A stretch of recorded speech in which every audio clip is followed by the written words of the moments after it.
Subscribe कीजिए स्पोकमे mobile zone YouTube channel को और बेल आइकॉन को भी प्रेस कीजिए और वीडियो को लाइक, कमेंट्स और शेयर कीजिए। अस्सलाम वालेकुम दोस्तों, स्पोकमे मोबाइल ज़ोन से तैरहमान बात कर रहा हूँ। दोस्तों आज हमारे पास ये नोकिया का मॉडल आया हुआ है। इसका मसला ये है कि ये वाइट डिस्प्ले शो कर रहा है। देखो ये स्विच ऑन हो रहा है लेकिन ये डिस्प्ले पे कोई भी ग्राफिक्स नहीं आ रहा है, जबकि लाइट इसके बराबर आ रही है। तो दोस्तों आज हम आपको बताने वाले हैं कि किस तरह आप जो है ना एक लाइन को ट्रेस कर सकते हो और उस लाइन को निकाल सकते हो, और किस तरह जो है ना एक मोबाइल के एक पार्ट को आप ट्रेस कर सकते हो, मालूम कर सकते हो। तो दोस्तों ये सेट जो है ना ये हमारे पास एक हमारे साथी ने भेजा है जो कि ख़ुद भी रिपेयरिंग का काम कर रहा है। तो उसका कहना है दोस्तों कि इस पे मैंने और भी जो है ना डिस्प्ले ट्राई किए, लेकिन ये इसका मसला पीसीबी से है।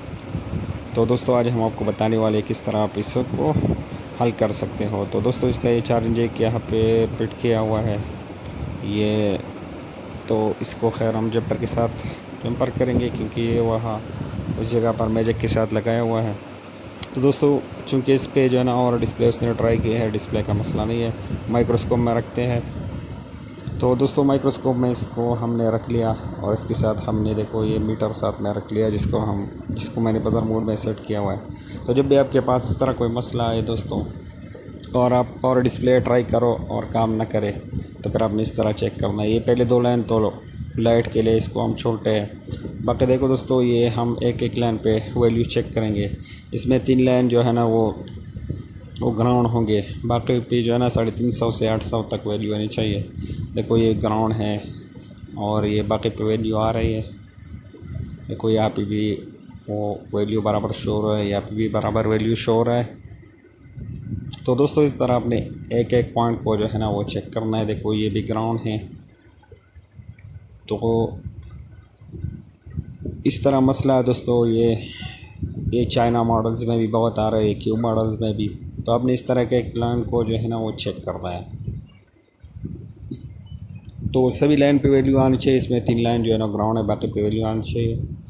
और यहाँ पे एक पॉइंट है दोस्तों, यहाँ पे वैल्यू नहीं आ रही इस लाइन पर, बाकी पे चेक करते हैं। यहाँ पे ये बाकी के 2 लाइन जो है ना यहाँ पे वैल्यू आ रहा है, लेकिन यहाँ से तीसरा नंबर का जो लाइन है यहाँ पे वैल्यू नहीं आ रही है। देखो दोस्तों आप देख सकते हो यहाँ पे वैल्यू नहीं आ रही है। तो इसी तरह है दोस्तों आपने सब पॉइंटों को चेक करना है। यहाँ पे वैल्यू नहीं आ रही, तो अभी आगे आपने किस तरह ट्रेसिंग करना है दोस्तों वो भी आपको बताते हैं। यहाँ पे इस पॉइंट को हम रख लेते हैं। बाकी जो है ना ये पास में जो रजिस्टर लगे हुए हैं यहाँ पे चेक करना है एक एक रजिस्टर पे।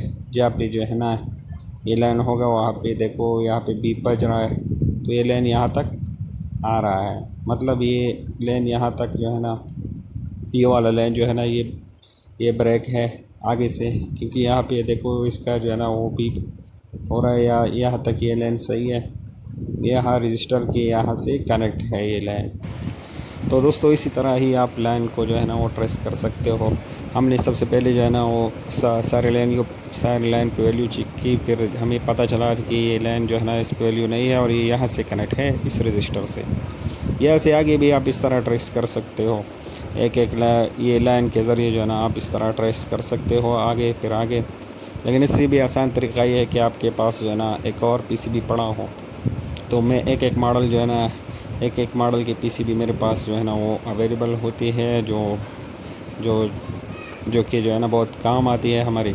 तो आपने भी जो है ना अगर परफेक्ट रिपेयरिंग करने है तो इस तरह आप एक्स्ट्रा पीसीबी अपने पास रखना है जो कि ख़राब पीसीबी हो। इससे भी देखो मैंने सिग्नल आईसी भी जो है ना वो मैंने भेजी है, इसका पावर आईसी भी मैंने भेजी है। तो इस तरह आप जो है ना एक पीसीबी रख कर उससे आसानी से आप ट्रेसिंग कर सकते हो, ऑनलाइन मालूम कर सकते हो। देखो अभी मुझे तो पता चला कि यहाँ इस रजिस्टर से कनेक्ट है, उस रजिस्टर पे भी वैल्यू नहीं आ रही। तो रजिस्टर से आगे जो है ना वो लाइन हम किस तरह निकाल सकते हैं। तो देखो उस रजिस्टर पे जो है ना एक दूसरी पीसीबी मेरे पास पड़ी हुई है, तो इस पीसीबी के उस रजिस्टर पे मैंने जो है ना एक प्रॉप को रखा। दूसरा जो है ना मैंने पावर आईसी के अंदर जो पॉइंट है, क्योंकि इसके पावर आईसी मैंने निकाली हुई है तो वहाँ पे मैं चेक कर रहा हूँ। देखो ये पावर आईसी के एक पॉइंट पे मुझे ये लाइन मिल गया। तो मुझे पता चला दोस्तों कि ये लाइन यहाँ से कनेक्ट है पावर आईसी के इस लाइन से। और ये पावर आईसी के बाहर जो है ना थोड़े से छोटे छोटे पॉइंट दिए होते हैं दोस्तों। तो पावर IC के नीचे पॉइंट मुझे मालूम हो गई, लेकिन उससे बाहर जो है ना पॉइंट डी होते हैं, सारे लाइन बाहर भी जो है ना दिए जाते हैं। तो उसको मैंने स्क्रैच किया IC के बाहर, तो यहाँ एक रजिस्टर के पास मुझे ये लाइन मिल गया। देखो दोस्तों यहाँ तक ये लाइन आ रहा है, तो मुझे आसानी से पता चला कि इस रजिस्टर से आगे ये लाइन यहाँ तक आया हुआ है।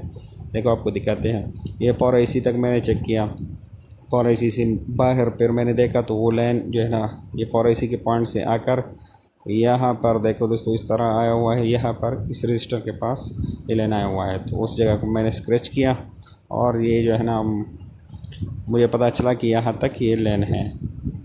तो दोस्तों अभी ये जो PCB है जो हमारे पास आया हुआ है जिसमें वायर डिस्प्ले का मसला है, तो इससे हम ये प्लम्बर वगैरह उठाते हैं और ये जो लाइन हमें मालूम हुआ कि यहाँ तक कनेक्ट है, तो उस पॉइंट को हम वो निकालेंगे, उसको स्क्रैच करेंगे। तो इससे जो है ना ये जल्दी से मैं ये सेफ्टी निकाल लेता हूँ, क्योंकि ये किसी ने निकाल कर वैसी चिपकाई हुई थी, तो ये आसानी से निकल गया। और उस पॉइंट को जो है ना मैं स्क्रैच कर रहा हूँ दोस्तों, जो बाहर IC के बाहर है। तो इस पॉइंट को मैंने स्क्रैच कर दिया दोस्तों। अभी हमने यहाँ पे वैल्यू चेक करना है कि यहाँ पे वैल्यू आ रही है कि नहीं। तो दोस्तों यहाँ पे बराबर वैल्यू आ रही है, यहाँ पे वैल्यू हो तभी हम यहाँ से जंपर ले सकते हैं, वरना फिर हमें IC के नीचे ही जंपर लगाना पड़ेगा। तो दोस्तों यहाँ पे वैल्यू है, मतलब इस सीट का मसला इंशाल्लाह वो हल हो जाएगा। ये हम जो है ना एक बारीक सुई से चेक कर रहे, देखो दोस्तों यहाँ पे बराबर वैल्यू है, ताकि ये सब पास में रजिस्टर लगा हुआ है। तो ये भी डाउट हो सकता है कि ये वैल्यू रजिस्टर का हो, तो हमने जो है ना वो हमें अभी 100% इत्मीनान हो गया कि ये वैल्यू इस पॉइंट पर ही है। तो दोस्तों अब इस पॉइंट से हमने जंपर उठाकर वहाँ उस रजिस्टर पे जाना है। तो दोस्तों अब इस तरह जो है ना आसानी से वो एक पॉइंट को जो है ना वो ट्रेस कर सकते हो, उसे मालूम कर सकते हो। आपको किसी भी जो है ना नेट वगैरह पर सर्च करने की ज़रूरत नहीं होगी। तो आप इस तरह एक जो है ना एक्स्ट्रा हर मॉडल के एक PCB आपके पास जो है ना वो अगर अवेलेबल हो ख़राब PCB, तो आसानी से आप उसको इस्तेमाल में ला सकते हो। तो ये जंपर मैंने यहाँ से यहाँ पर लगा लिया दोस्तों।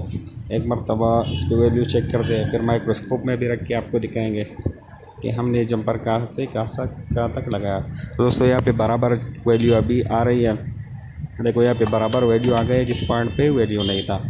तो एक मरतबा माइक्रोस्कोप में भी रख के आपको दिखाते हैं कि हमने जंपर कहाँ से कहाँ पर लगा लिया। तो दोस्तों आप इस तरह जो है ना वो स्टेप बाय स्टेप मसला हल कर सकते हो एक PCB का। तो देखो दोस्तों ये मैंने पे माइक्रोस्कोप में रख लिया, यहाँ पर मैंने जंपर लगाया, क्योंकि इस रजिस्टर से ये लाइन कनेक्ट है, ये तीसरा नंबर। तो मैंने इस रजिस्टर पे ये जंपर लगा लिया, जो कि मैंने IC के पास से जो है ना वो निकाल लिया वो पॉइंट से। और वो पॉइंट हमने किस तरह मालूम की दोस्तों ये भी आपको बताया। तो आप यह देखो दोस्तों ये वाला पॉइंट है, ये रजिस्टर के बिल्कुल पास वाला ये वाला। तो हमने यहाँ इस पॉइंट को स्क्रैच किया और यहाँ से जंपर उठा के वहाँ पे लगा लिया। ये इसी के बाहर इसलिए दिया होता है तो इसके ऊपर हमने ये जंपर के ऊपर स्टिकन टेप भी लगाना है, बाद में वो सेफ्टी कवर भी लगाएंगे हम, चार्जिंग पे जंपर भी लगाएंगे। लेकिन उससे पहले एक मरतबा ट्राई करते हैं टेस्ट। तो दोस्तों सीट को DC पावर सप्लाई के साथ कनेक्ट करते हैं और फिर ऑन करते हैं और देखते हैं अभी ग्राफिक्स दे रहा है कि नहीं। और देखो दोस्तों यहाँ पे अभी बराबर ग्राफिक्स आ रहे हैं, मतलब इस सेट का मसला हल हो गया। तो दोस्तों इस तरह जो है ना आप स्टेप बाय स्टेप एक मोबाइल में काम कर सकते हो, उसके फॉल्ट को जो है ना वो समझ सकते हो, फिर लाइन को ट्रेस कर सकते हो। जो भी लाइन हो, ये कीपैड लाइन और डिस्प्ले लाइन, सभी में आप जो है ना ये ट्रिक अप्लाई कर सकते हो।